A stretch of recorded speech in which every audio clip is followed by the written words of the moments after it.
किसी भी तरह से जी नियोजन नहीं देना पड़े, इसके लिए कार्मिक विभाग के अधिकारी, पर्सनल डिपार्टमेंट के जो अधिकारी हैं जी वो जो है उस मजदूरों का शोषण करते हैं जी और विलंब करते हैं। 4 साल 5 साल उसके फाइल को दबा करके रखते हैं। लास्ट में कुछ फाइल निकालते हैं जिसमें मुद्रा मोचन होता है। मुद्रा मोचन थोड़ा सा इसको बोलिए, आम आदमी ये भाषा थोड़ा सा मुद्रा मोचन समझ नहीं आता, में बोलिए मुद्रा मोचन क्या है? मुद्रा मोचन जिस फाइल में माल मिल जाता है, पैसा मिल जाता है, वैसे फाइल को आगे भारत लोकमत देख रहे हैं आप, और मैं हूं आपके साथ राकेश कुमार। अभी मैं हूं कोयला भवन के गेट पे, और हम बात करेंगे अभी नियोजन की। जैसे कि यहाँ पे जो कॉन्ट्रैक्ट का जॉब है, जिनके पिता या जिनकी माता की मृत्यु हो जाती है नौकरी पीरियड में, उनको जो है कॉन्ट्रैक्ट का जॉब, जिसको अनुकंपा भी लोग बोलते हैं, लेकिन अनुकंपा होता नहीं है, कॉन्ट्रैक्ट का जॉब है।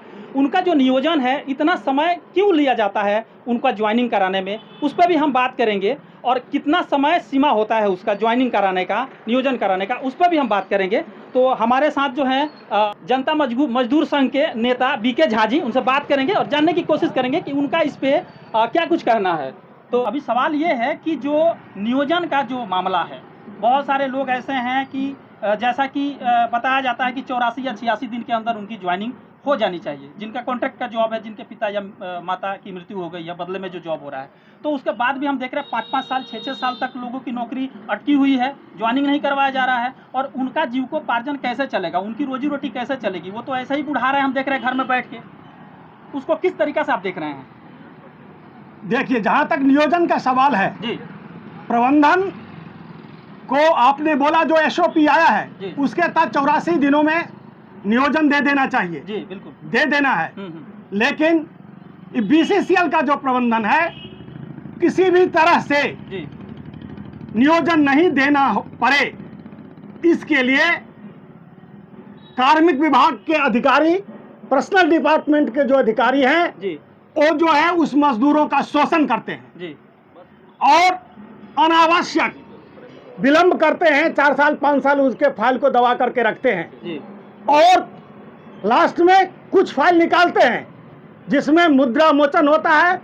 उसी फाइल को मतलब मुद्रा मोचन थोड़ा सा इसको बोलिए, आम आदमी ये भाषा थोड़ा सा मुद्रा मोचन समझ नहीं पाएगा, इसको थोड़ा सा देसी भाषा में बोलिए। मुद्रा मोचन क्या है? मुद्रा मोचन जिस फाइल में माल मिल जाता है, पैसा मिल जाता है, वैसे फाइल को आगे बढ़ाता है, कमाई होती है, कमाई होती है। मुद्रा मोचन का मतलब हुआ कि जिस फाइल में कमाई होती है उन्हीं का नियोजन होता है, और जिनको जिसमें नहीं मिलता है उनका उसी तरह से पेंडिंग पड़ा हुआ है, वो बेचारा अपना जो है दिन किसी तरीके से काट रहा है।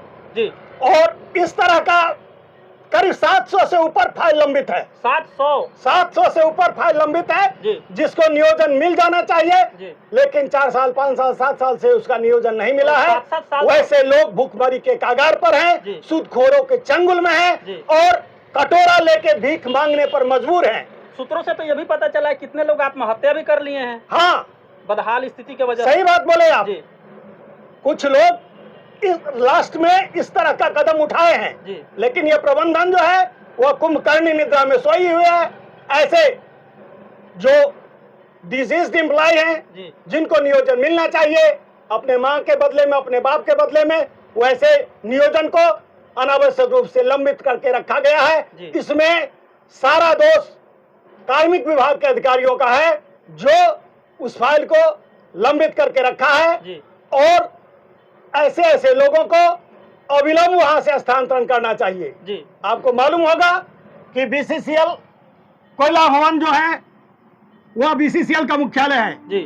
और सीवीसी के गाइडलाइन के मुताबिक जो सेंसिटिव पोस्ट पर अधिकारी और कर्मचारी काम करते हैं जी, उनका स्थानांतरण 3 साल में हो जाने चाहिए जी।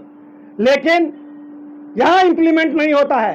वो अधिकारी 7 साल 8 साल 10 साल से एक ही कुर्सी पर विराजमान है जी। जहां आपको बोले कि मुद्रा मोचन हो रहा है, पैसा आ रहा है, वैसे कुर्सी से का जो शेयर है ऊपर के अधिकारियों तक जाता है। इसीलिए उसको मिली भगत के तरह तहत उसको रखा हुआ है, उसको हटाया नहीं जा रहा है। अच्छा, इतना सारा भ्रष्टाचार जो है ये बीसीसीएल में लगातार ये सुनने को मिलता है, किस नज़र से देखते हैं आप इसको? ये भ्रष्टाचार इसमें इतना ज़्यादा है या मतलब इसी तरीके से बात सिर्फ होता है, या भ्रष्टाचार है इस तरह से बीसीसीएल में?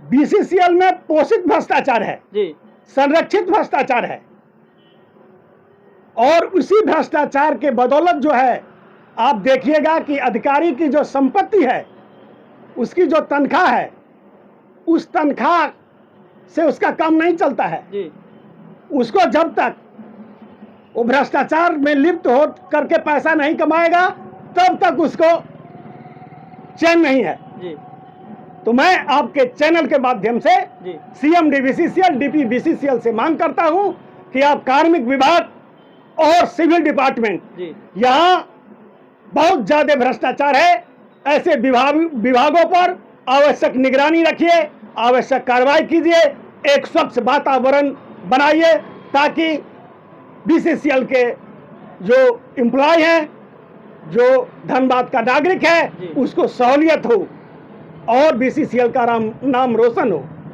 हमारे साथ अरुण प्रकाश पांडे भी हैं, इनसे भी कुछ सवाल है। जो यहाँ के सांसद और विधायक हैं धनबाद के, जो बीसीसीएल के कर्मी हैं, उनके प्रति उनका क्या रवैया है, क्या कुछ कहेंगे?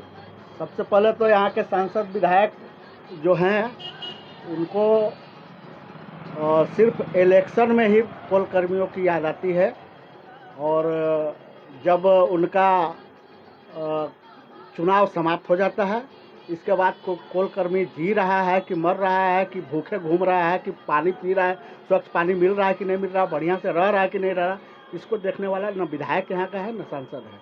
सिर्फ चुनावी सीजन में ही यहाँ के विधायक और सांसद का तो खैर बात ही छोड़ दीजिए, उनका तो सेवा समाप्त है। वो तो कभी आज तक हमको लग रहा है कि सेवा समाप्त है मतलब कोई लायक उनको मतलब वो रिटायरमेंट ले रहे हैं या रिटायरमेंट ले चाहे नहीं ले, लेकिन कोई कोल कर्मी जो है उनसे कोई खुश नहीं। लेकिन हम उन लोगों को आपके चैनल के माध्यम से यही कहना चाहूँगा, जनप्रतिनिधि वो सभी के हैं और उनको हर ज़रूरतमंद धनबाद के जो भी लोग हैं, कोलकर्मी हों या धनबाद के वासी हों या धनबाद के जो व्यवसायी हैं, उनके प्रति उनको हमें हमेशा समर्पित रहना चाहिए, उनके प्रति सोच बढ़िया रखना चाहिए। आए दिन धनबाद में गुंडई हो रहा है, आए दिन गोली चल रहा है, आए दिन जो है आपका प्रशासन जो है हमेशा जो है कोशिश करती है कि हम कुछ बढ़िया रिजल्ट दें, लेकिन पॉलिटिकल प्रेशर के चलते यहाँ पे स्थिति धनबाद का बद से बदतर हो गया। यहाँ कोई रोजगार करना चाहता नहीं है और कोल कर्मी तो खासकर माने इतने कुचले जा रहे हैं, इतने माने ऊपर शोषण हो रहा है उनका, इसको देखने वाला ना विधायक है ना सांसद है। ओनली फॉर इलेक्शन के लिए कोल कर्मियों को लोग याद करते हैं, बाकी ऐसे कोई याद करने वाला नहीं। लोग समझते नहीं है कि हमारे लिए कौन काम कर रहा है, हमको किसको वोट देना चाहिए, ये लोगों को भी तो समझना चाहिए। लोग को इसलिए नहीं समझते हैं कि कुछ विधायक और सांसद के जो चापलूस लोग हैं वो अनपढ़ पढ़े लिखे अनपढ़ जो कोलकर्मी हैं उनको जो है बरगलाते हैं, झूठा वादा दिखाते हैं, सपना दिखाते हैं, लेकिन कहीं कुछ होने वाला नहीं है। कोलकर्मी का उद्धार न सांसद कर सकते हैं न विधायक कर सकते हैं। आज तक कभी आप सांसद महोदय को दिल्ली में संसद में कभी इस कोलकर्मियों के मुद्दा पे कभी सवाल उठाते हुए हम लोगों ने आज तक सुना है ना कभी पढ़ा। मतलब आज तक जब आज तक जब तक हम लोग जानते हैं कोलकर्मियों का मुद्दा कभी नहीं। लेकिन यहाँ पे जो है बड़े बड़े उद्योगपति जहाँ से माल आता है, बड़े बड़े आउटसोर्सिंग है जहाँ से माल आता है, उनको संरक्षण देने के लिए सांसद विधायक यहाँ उपलब्ध हैं, उनको संरक्षण देते हैं, माल लेते हैं, पार्टनरी रखते हैं उससे, और बाकी कोल कर्मियों से कोई मतलब नहीं। हमारे साथ जनता मजदूर संघ के 2 लीडर थे और दोनों से हमने बात किया। फिर दूसरे किसी टॉपिक पे हम इनसे बात करेंगे। अभी तक के लिए बस इतना ही। धन्यवाद।